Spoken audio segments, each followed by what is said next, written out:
नमस्कार। के तपाईँ कोरियन भाषा पढ्दै हुन्छ?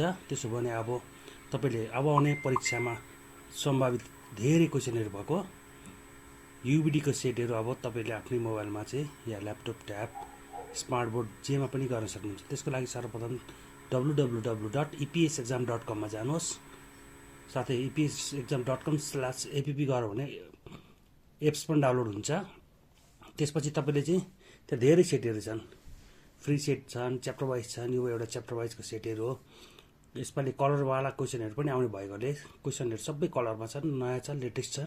यी क्वेसनहरू चाहिँ नेपाल तथा कोरियामा रहनुभएका कोरियन प्रोफेसरहरूद्वारा बनाएका क्वेसन्सहरू हो। यिनीहरू परीक्षामा आउने सम्भावित क्वेसनहरू हुन्। यसरी तपाईँले चाहिँ मजाले चाहिँ क्वेसनहरू आफूले चाहेको कुन हो, आफूले पढ्दाखेरि कुन हो, रङ राइट सबै कुराहरू पनि यसमा चाहिँ इक्जाम दिइसकेपछि फिडब्याक सहितको क्वेसनहरू आउँछ।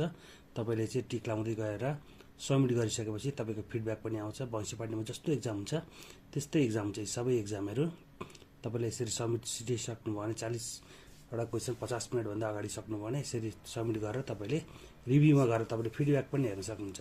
साथै त्यहाँ ग्रामरहरूको यसपालि बढी क्वेसन आउने भएकोले चाहिँ ग्रामरको अन्डरलाइनवाला चाहिँ तपाईँले चाहिँ हो यसरी तपाईँले चाहिँ फिडब्याक पनि पाउन सक्नुहुन्छ। यसमा चाहिँ तपाईँले कुन रङ, कुन राइट, होइन, ग्रामरमा कुन मिस्टेक, लोजिकल मिस्टेक हो कि ग्रामेटिकल मिस्टेक, यी सबै कुराहरू चाहिँ तपाईँले पाउन सक्नुहुन्छ।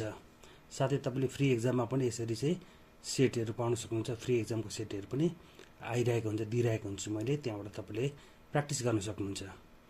साथै तपाईँले चाहिँ अब आउनेवाला क्वेसनहरू युबिडीको सेट्सहरू भएको क्वेसन ब्याङ्क पनि हामीसित लिन सक्नुहुन्छ। त्यसको लागि चाहिँ सम्पर्क गर्नुहोला। सम्पर्क नम्बर 9815393939मा तपाईँले सम्पर्क गर्न सक्नुहुन्छ।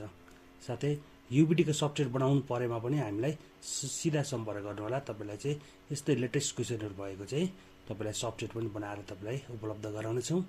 विद्यार्थी तथा शिक्षक सम्पूर्णलाई यो अति आवश्यक सफ्टवेयर हो। धन्यवाद।